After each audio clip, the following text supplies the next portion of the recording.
Ilana Razbash, and this is Radio Architecture.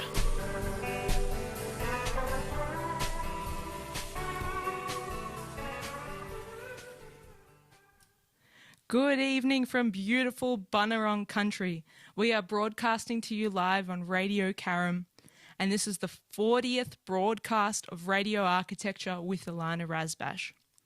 As always, you can join the conversation by texting us on 0493 213 831. We'd love to hear from you, and I see we've already got a text message in from a member of the local community, so keep them coming because my conversation partner this evening is a very excited Mayor Jenna Davey-Burns, who is the 28th Mayor of the City of Kingston and part of the first all-women leadership team with Councillor Tracy Davis as Deputy Mayor.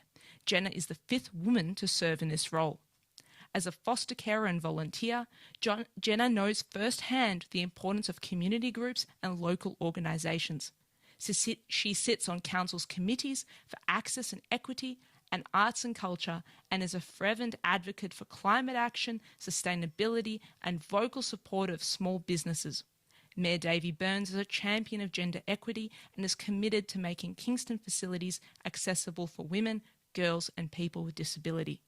She has experience across government, NGO and Aboriginal community-controlled organisations working in complex policy development, community consultation and project management. Jenna has served on the Finance, Audit, Risk and Government Committee for the Queen Victoria Women's Centre for several years.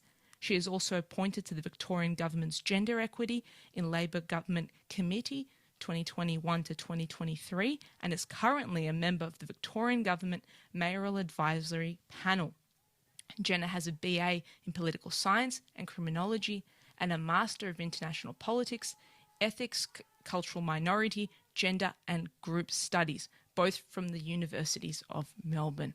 Welcome to the program. Oh, good Jenna. evening. It's so lovely to be here. Big hello to all the listeners and those who are texting in already. I'm thrilled.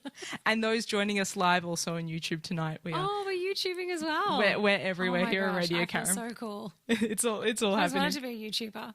Well, I might actually read the text that's come in, not my traditional one. Amazing. Hello, it's Tracy, female football coordinator from the Chelsea FC. Our club's main goal is to grow female football participation. Our facility at Edithvale Common unfortunately limits us from doing this. We are recently delighted to hear from Kingston Council that there is a provision in the 2024-2025 budget for an upgrade to our facility. We would like to invite you, Mayor Jenna Davey-Burns, to our Female Football Day at Chelsea FC, Sunday the 5th of May, a day filled with local girls and women of all ages playing the sports they love. We would love to have you join us and celebrate how far the sport has progressed within our community. Oh my gosh, what a delightful message and invitation. Big shout out to the Chelsea FC. I would love to join. It's always great to get out and see community matches, especially when women and girls are playing. I was down at the Chelsea Gulls the other night watching the women's basketball. Oh my gosh, I was on the edge of my seat. That was absolutely thrilling. So yeah, I'd love to go. There you go. Thank you, Tracy. Thank you, Chelsea FC. Thanks, Tracy. Keep those text messages coming. And invitations to fun things. We've probably got the funnest mayor of all the local governments around. I mean, I'm trying, right? You're a big sports fan. You love cycling. Even the picture we posted of you is on the bicycle. Oh my gosh. I'm so glad you picked that picture. I love cycling. Actually, years and years ago, I used to run my own little bike blog called Melbourne's Bicycle Diaries. And it was just little videos of me riding around town. I was working in Abbotsford at the time. And over the north side of the city, they've got all these amazing bike lanes. And I thought, well, I can use these bike lanes to get around. And I loved it. So, yes, really strong on cycling. And I just think getting on a bike and seeing the world is the best thing ever. Do you have a vision that our Kingston might be as cyclable and as good for active transport? Oh, my goodness, yes. I've been working with a few local residents. Big shout out to Andy Wright, actually. He wrote to me just after I was elected. He sent me through a copy of a Melways, which that's, a shout out to all the older people there. I don't think the young generation will know what a Melways is. I still remember it. Okay, fair enough. Just checking. I think the back of the car. 87B or something like that. Anyway, it was the black hole of cycling in Cheltenham. And so we're really trying hard to get the cycle infrastructure. It's really important around schools. For example, I remember dropping my foster kids off by bike and I'd whiz past all the traffic. And it's such a great way to start your day, dropping your kids off to school by bike. Absolutely. We'll probably return to the topic of I'm so pleased active to hear that. transport as our conversation continues. Well, here's a big link with architecture, actually. I don't know if you follow Dutch Cycling Embassy on Instagram. They do some incredible work, and they've actually got an AI tool that you can use, and you take a picture of your streetscape and you upload it, and the AI tool redesigns the whole streetscape for you to show you what it could look like if you applied the Dutch thinking around cycling and walking and accessibility. So I'm sure some of the active transport designers that have been on this program and listening have just freaked out about the idea of About the AI mayor. doing our job for us. or the mayor redesigning the streets using AI, yes.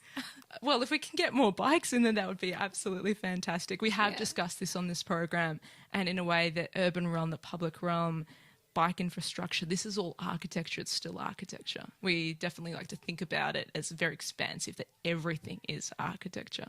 Oh, I love that approach, actually, thinking about architecture that way. And in conversation, you can flick back to a past episode. We had James Lang on the program, who's an active transport engineer and also a broadcaster at Radio Karen, for those that are fans of the Twisted Melon show. Oh, awesome. I'll have to check. I haven't heard that one. That's something for later. There's a question I love to ask all my guests, and Yes. I'm really curious about this one for you. You are a listener of the show, Yes. so I I think know you what's know. coming up. Yeah, I think you know what's coming. What's your earliest memory of a building or place? The dusty city called Bendigo, the city with go. And they say that you can take the girl out of Bendigo, but you can't take Bendigo out of the girl, which is what's happened. I've definitely brought a bit of country vibe to Kingston. So I was born on a rural property. And when my parents bought the property, it was just a mud brick frame and there was no roof. And they decided to do it up, and that was where I spent my early formative years. My dad was from Aotearoa, which is over in New Zealand, and we were living on Jajawarong land, which I was really privileged to grow up in such an incredible space. And they really wanted to live that rural life. So we'd have hungies out in the back on the creek. It was a sort of a 4 or 5 acre property. And I just had amazing memories of growing up. We had our bedrooms upstairs. There was a skinny little staircase that we'd have to kind of climb up to get to. Now it's a beautiful, sprawling kind of space. It's been taken over by a local family, and they've done an amazing job of not just restoring it, but renovating it in the style of mud brick housing. So it's a beautiful piece, actually, to see. Wow. Yeah. And did your family do that work themselves? Oh, I don't know, probably. My dad was pretty handy. He was working at the hospital there. So I think he probably would have done some of it, but not all of it. Do you remember what the interiors were like? Dark, actually. There was a fireplace. Little windows, sort of like that miner's cottage vibe. It was very sweet, really sweet little space, actually. But I've just got the best memories of outside, of running around on the property and feeling really free. I don't think I wore shoes until I was about 5 or 6. I had a BMX that I'd hoon around on with spokey dokes. People might not know what those are either. What are spokey dokes? They're like these little colourful pieces. They're like popcorn. You put them on the spokes of your wheel and they go ting, ting, ting, ting, ting as you ride around. To make it sound like a motorbike. Yeah, I mean, there's just sort of little streamers on the side. So yeah, picture the scene. Your little mare in waiting, riding around the back streets of Bendigo's rural blocks. There was no sewerage, actually, which I've learnt a lot about in local government, but at the time in Bendigo it was pretty rough. I don't think we had electricity for a while. There's a photo of my mum sitting in front of the wood-fired heater that she used to cook on, actually, when we were little. So she was heating up meals on this little wood-fired cooker and in the middle of the night in winter would have to get up and, you can imagine with little babies and you're cold and you've got to kind of fire it up. So it was, It's not the warmest part of Victoria either. In Bendigo. That's a great spot. I love Bendigo. Such a good city. That's a beautiful memory. Yeah. What made you want to run for council? Oh, gosh, that's such a big question to unpack. I thought about it for a really long time. In my early 20s, I was studying political science at Melbourne, as you mentioned, and I was really gung-ho, ready to go, get into politics. And I spent 3 months over in the US interning in the House of Representatives. There's some crazy architecture over there.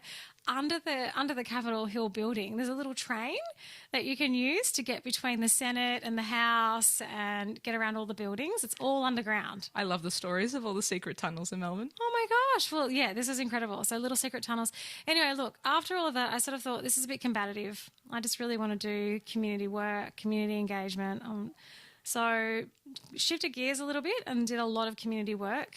And one of the big places I started thinking about architecture was in 2009, actually, and I had just gotten back from spending a year in Thailand, where they also have beautiful architecture. I'd love to talk to you about the temples. We've only got an hour, right? So I came back and got a call from the agency that I'd signed up to do some work with, and they said, we've got 3 days data entry for you. And I was like, great, I love data entry. And I went along, and it turned into this really incredible role at the Victorian Bushfire Reconstruction Recovery Authority. Amazing. And my role initially was working with some of the big donors like BlueScope Steel and Deutsche Bank and a few others who were helping communities like Marysville, Kinglake, but also some of the outer-lying communities who were fire affected like Corangamite and Bendigo and Horsham rebuild. And that was kind of where I first started thinking about how architecture actually really impacts people's lives, because we talked a lot about bushfire attack levels. There was a Royal Commission that made some recommendations. And many people, 173 people who lost their lives in that Black Saturday fires, and many more who are deeply and still affected today by those fires, and the way that we build and the way that we build in the bush. So I think that was a pretty formative experience, and that was the first time I'd worked really closely with local government as well. Murrumbidgee Shire had a really, really hard job. They were running, I remember they were calling up and begging me for generators. People didn't have power for weeks. There wasn't running water. It was pretty rough. So architecture there was kind of a really instrumental part of that early experience. And so many colleagues actually volunteered pro bono services for bushfire rebuilding and recovery after. Yeah, it was a pretty incredible time in Victoria, actually. There was an outpouring of donations financially, the material aid, but also people actually just volunteering and donating, their time and their skills. So a pretty incredible experience, actually, but one that really taught me to think carefully about how we build in Australia. Climate specific. Absolutely, so critical, and I think a lot about that now. With the City of Kingston, I was at an incredible coastal roundtable a few weeks ago. Mornington Peninsula Shire hosted it. We heard from a lot of experts about climate resilience and why communities like Kingston, which were built on the Karam swamp here, which was drained in the 1920s, I believe, and over a number of years there's been lots of changes that have happened here on Bunurong and Boonwurrung land. And those changes now mean that there's many houses that over the coming decades will face some pretty significant challenges. I'm glad you mentioned that, because this is a recurring line of inquiry and conversation for us on the show. What is the City of Kingston doing to mitigate the flood risk, and not just the kind of overland flow stormwater and risk in the wetlands, but also the coastal flood risk of sea level rise, because we're in this really amazing but complicated sandwich. That is absolutely right. And those Edithvale wetlands are Ramsar listed, actually. They're pretty special, very unique, and that's why areas around those are so critical and important to protect.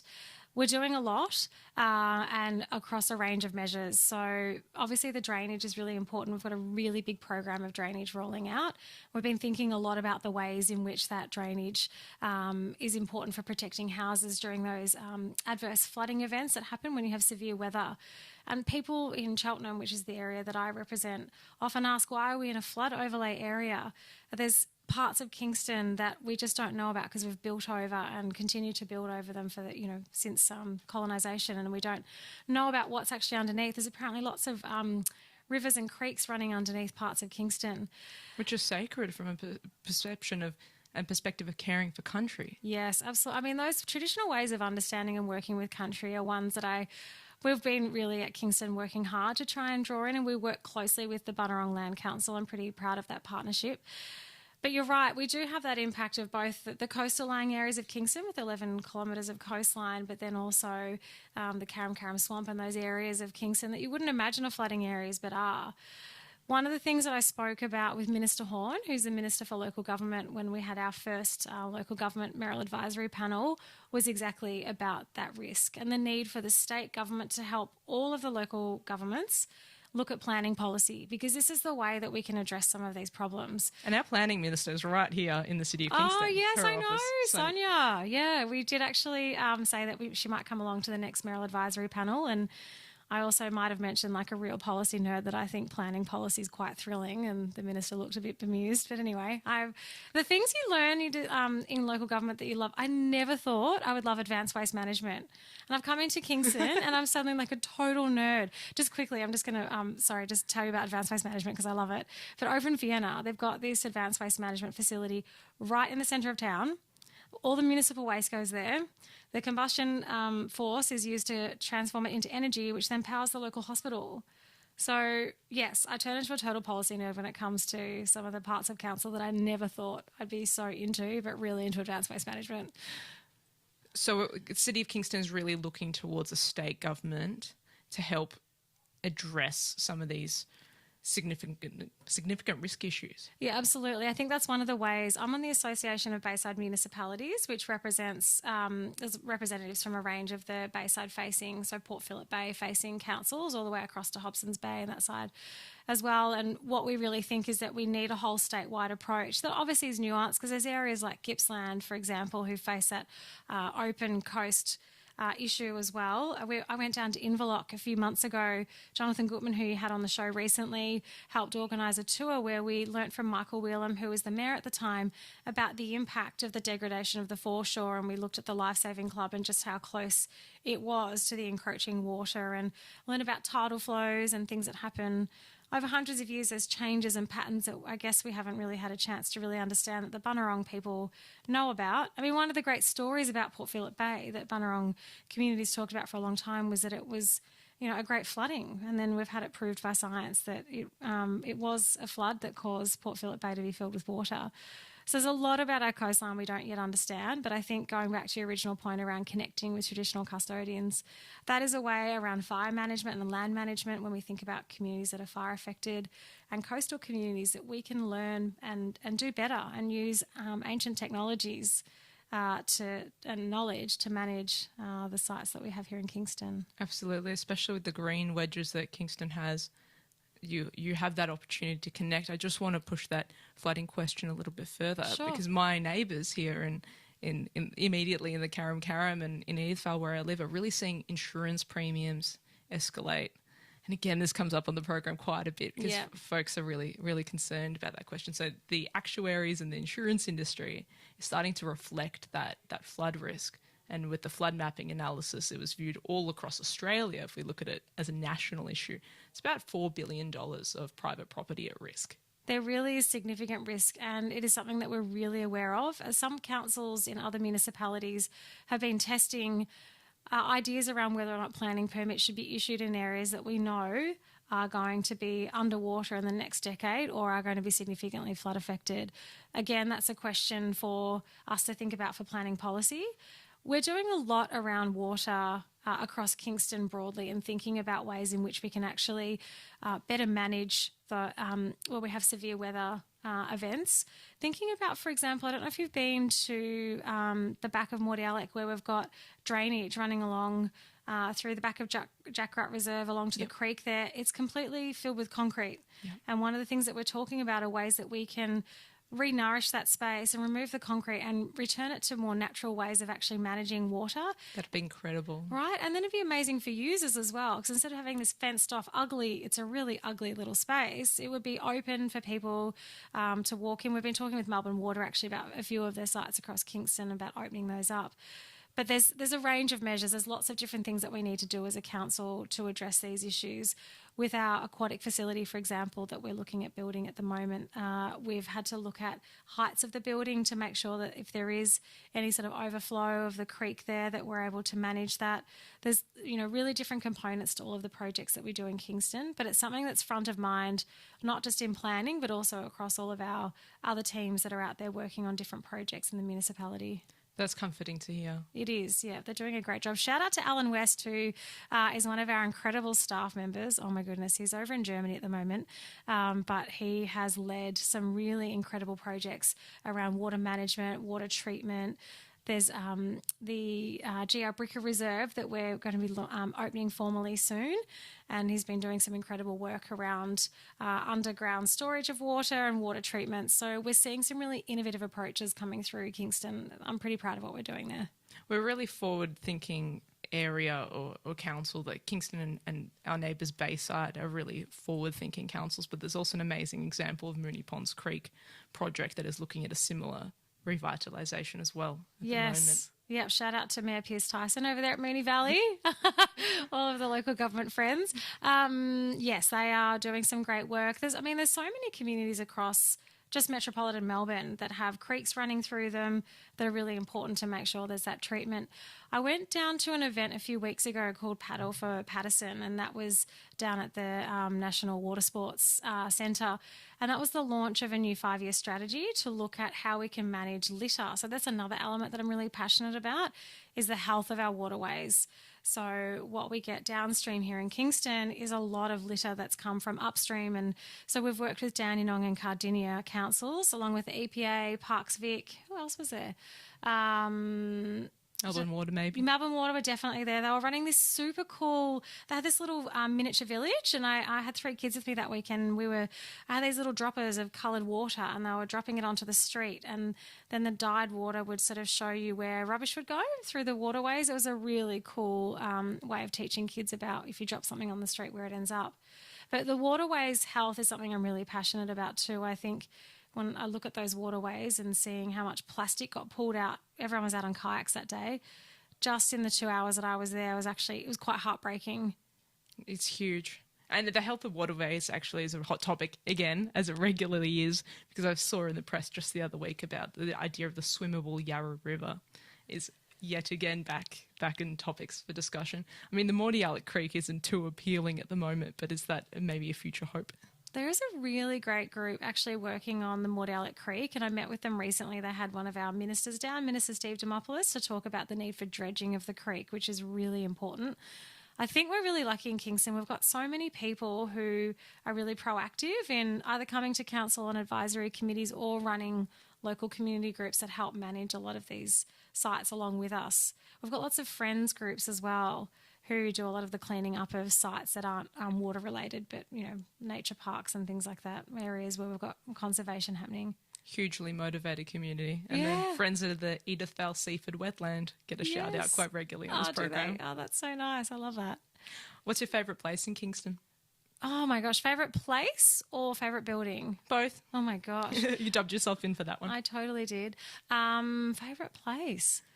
Oh, look, there's a lot. It really depends on what I'm doing. Favourite places are often going down to the foreshore and spending time down there. The Mentone Dog Beach is one that I love to spend time at. If I've ever had a tough day, I need a bit of a cheer up, that's a great space to be. And I've got a stand-up paddleboard, and it's always fun to get down there and go for a little paddle around. And the kids love it too whenever I have placements. Going to the beach is just, honestly, you take kids to shopping centres and it can be a bit stressful. Take them to the beach and they can run wild and get their feet wet and have a good time. So I always love going to the beach. I'm often up in Hyatt. We've got incredible bars and cafes up there. So if I'm needing a coffee, that's where I normally go. And I've spent a lot of time in different places across Kingston growing up here. After I left Bendigo, I think I was 8 when I left, going back to that early story that we started on, and moved down here, and I've spent the rest of my adult life. And I think growing up, I was at Melbourne Uni and talking about architecture, I sort of thought that part of the city was pretty cool. And lots of great bars and cafes and restaurants and lifestyle, and spent a lot of my early 20s thinking, I'm going to move to the north side of the city. It's where all the cool kids are. And yet, as I've gotten older, I've really come to appreciate what we've got to offer here in Kingston. And we do have some incredible heritage buildings, actually. I've spent a lot of time, I went to Mentone Girls Secondary College, so I spent a lot of time in around Mentone shops itself, and we've got the beautiful historic train station, which the Friends of Mentone Station have kept. They've been such strong advocates for protecting that space and making sure that we keep that railway architecture there, which is really important.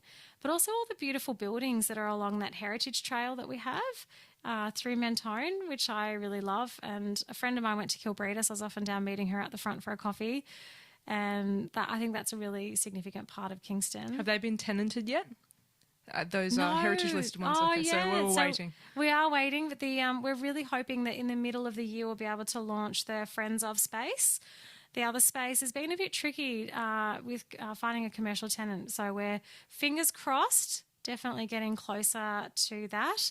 We've got a few bits of interest there, but a tricky time for local traders. I think it is a really hard time for a few people actually, and the cost of living is really biting, and people are eating out a lot less. So I know some of our local traders are really impacted. Doing it harder, yeah, absolutely. Yeah. I'm glad you mentioned that some of your favourite moments are those kind of informal, like cafes and bars and spend time down the main street. Yeah.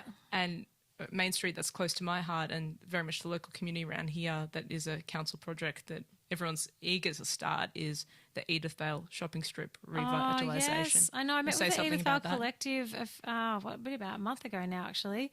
What an incredible group of people, actually. Again, I'm just always amazed by the number of people out in our community volunteering and doing good things. Yeah, they've certainly talked to me about a range of issues, particularly the footpaths. So I know that that's something that is really close to people's heart, and that, I know that our local traders and shopping strips really matter. One of the things we get a lot of feedback about is that it's those small local spaces that matter, playgrounds and parks and the local shopping strips. Up in my end of town, we did an incredible project on Follett Road, which is a tiny little shopping strip. There's about 7 shops there that are currently tenanted. And when I was campaigning, some of the local residents said, we just really need to uplift this space. So we had about 3 different teams in Kingston work together. And I often hold that project up, not just because it's in an area that, I represent, but also because it was an incredible example of what we can do when we bring together different disciplines from council. So when we bring together people who do art with people who design streetscapes and people who look after our local traders. They put in disability accessible parking, they put in planting, they designed some beautiful artwork that the local primary school helped design with the artist. And it was an incredible outcome for that little shopping strip. And I think that's where we can see different teams coming together to achieve outcomes. And when I was thinking a lot about coming on and speaking to you tonight, I was thinking a lot about that idea that architecture really brings together so many different disciplines and plays such an important role in placemaking. Yes. But for me, coming from a health background, I was thinking a lot about the importance of spaces being healthy and safe for people.